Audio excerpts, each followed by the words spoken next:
Hello, and welcome to The Excerpt. I'm Dana Taylor. For over 40 years, beginning with Ronald Reagan's presidency, the conservative Washington think tank Heritage Foundation has issued a mandate for leadership to guide incoming Republican administrations. The centerpiece of its latest version is Project 2025, a roughly 900-page blueprint created with input from more than 100 conservative groups. It outlines how President Donald Trump's second administration could reshape the federal government. What are the goals of Project 2025, and what roadmap does it lay out for deconstructing the administrative state? During his campaign, Donald Trump disavowed any ties to Project 2025, but have his policy choices so far aligned with it. Author David A. Graham, a staff writer with The Atlantic, is out with a new book on this very topic. The Project, How Project 2025 is Reshaping America, is on bookshelves now. David, thank you for joining me. Thank you for having me.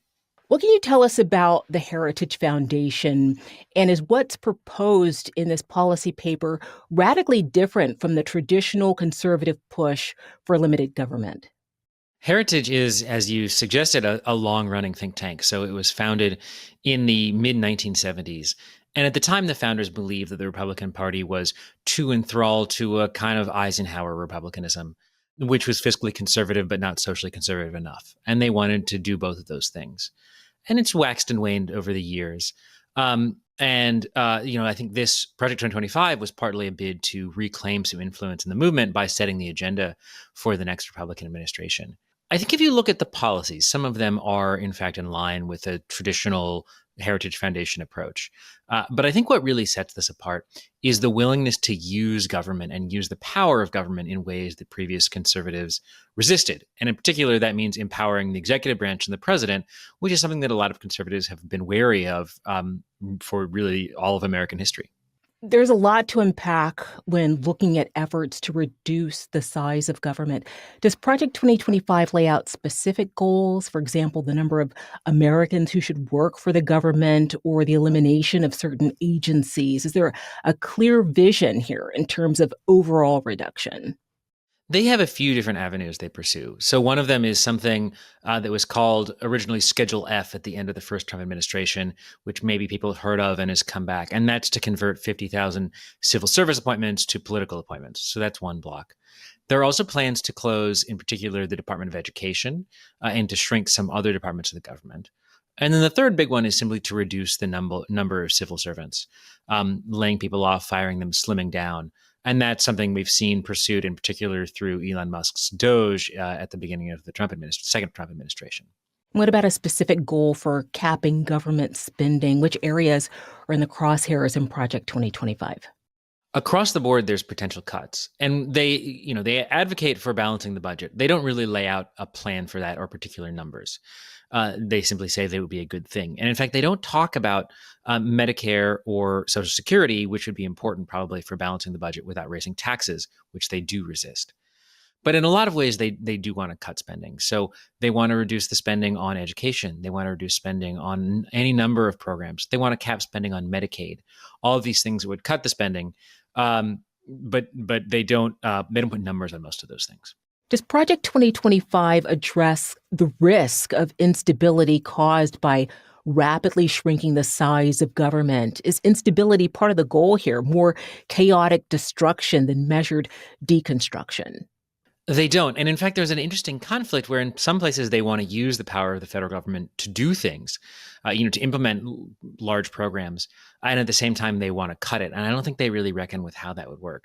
They also don't reckon with what that impact would be.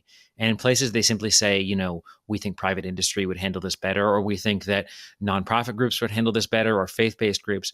But I don't think they really give a clear plan of how they think government services will be provided if you cut all these things.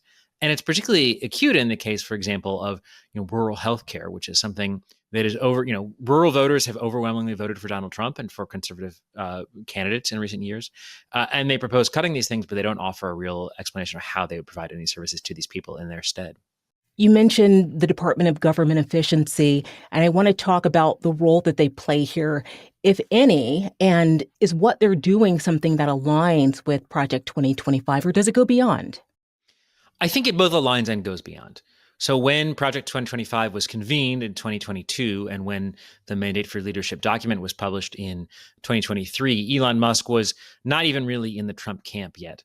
So they don't contemplate that. But I think they've done a really good job of working with Musk. And, in a way, I think they see Trump as a means to their ends or as a vessel. And in the same way, I think they've used Musk in the same way. So Musk doesn't know a lot about government, but the people who wrote Project 2025 and who are implementing it know a ton about it and have spent a lot of time thinking about government and serving in government.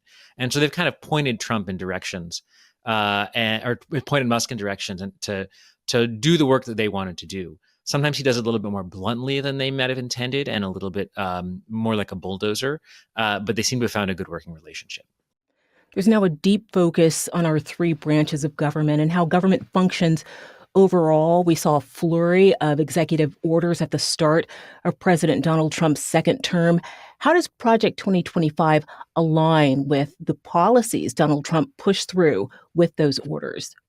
The first thing I'd say about balance of powers is that Project 2025 declares early on that Congress is not working well and has yielded up too many of its powers to the executive branch, which I think is a statement that a lot of Americans would agree with and a lot of experts would agree with. But their prescription is a little bit strange, which is to give more power to the executive branch. And so we've seen Trump doing that in a variety of ways. It's taking powers that have traditionally been legislative, like implementing tariffs. It's laying people off without using the congressionally mandated mechanisms for doing that. It's trying to seize control of the independent regulatory agencies, things like the FCC and FTC, which Congress has structured to be semi-independent, and trying to mow through those things. And it's also using what's called the impoundment power, which is basically the power to not spend money that Congress has appropriated. That's very controversial, but the authors of Project 2025 believe that the president does have the power not to spend that money, and basically to take any kind of spending and budgeting power away from Congress by doing that. Some political analysts have suggested that some of Trump's executive orders are really overreach and that he's already usurped some of the powers given to Congress, the power of the purse, for example. What does Project 2025 have to say on that front? They believe that they are following their constitutional vision. So they look at some of these powers. They look, for example, at the law that bans impoundment, or they look at the laws that create these independent regulatory agencies, and they believe that they're not constitutional. So this is sometimes called like the unitary executive theory, which is, if anything is part of the executive branch, the president should have power over it. And so that means civil service employees should be subject to hiring and firing. That means these agencies in the executive branch should be subject to hiring and firing, and use follow his authority. And the same holds for the Justice Department. So in their eyes, what they're doing is in fact following the Constitution more directly than the status quo. David, you wrote in The Atlantic that the focus on heterosexual, married, procreating couples is everywhere in Project 2025. Can you expound on that? A lot of these moves to change executive power are in the service of a broader and larger agenda, which is to restructure American society and American life. The authors generally come from a very Christian and evangelical mindset. They believe that America was founded as a Christian nation, and they believe that it's drifting away from that. They complain about, for example, a Marxist takeover of the government and of society that has to be pushed back. And so they want to use all of these powers of government. They want to control the executive branch and use the departments and the agencies in order to further their vision of society.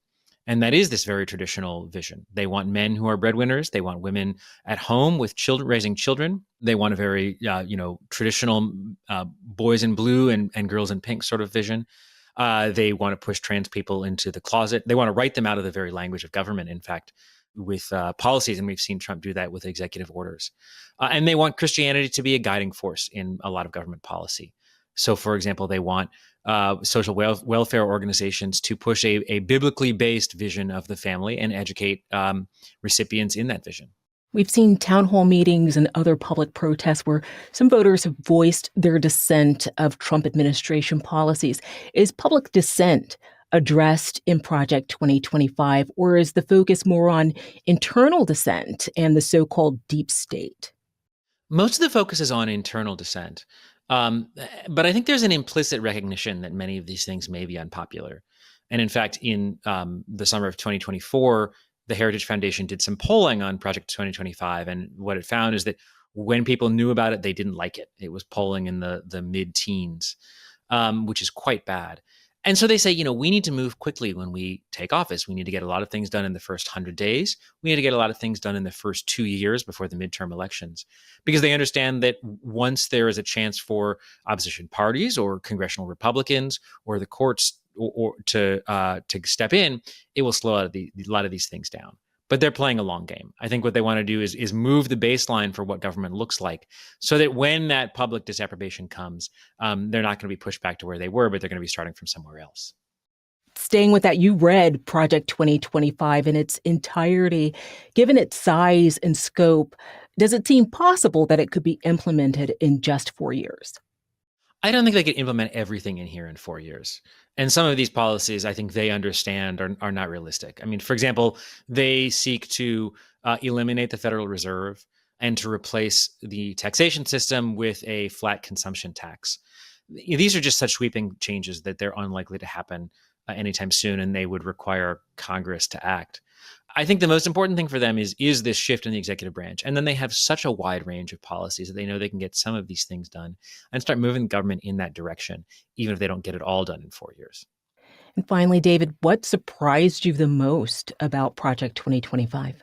I think the two things that jumped out at me, one was I had read a lot of Project 2025 during the campaign in bits and pieces. And it was only when I read it start to finish as a whole document that I understood what a complete vision it was for using the whole of government.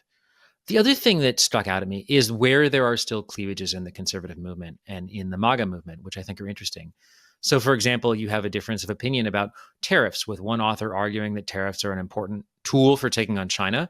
That's Peter Navarro, who's now in the Trump administration. But another contributor saying tariffs will impoverish America. They're not a useful tool. And a third contributor saying, trade deficits are not important. So there are these places where interesting dissents, and those are important, I think, for understanding what a post-Trump Republican Party might look like and where the big cleavages will be.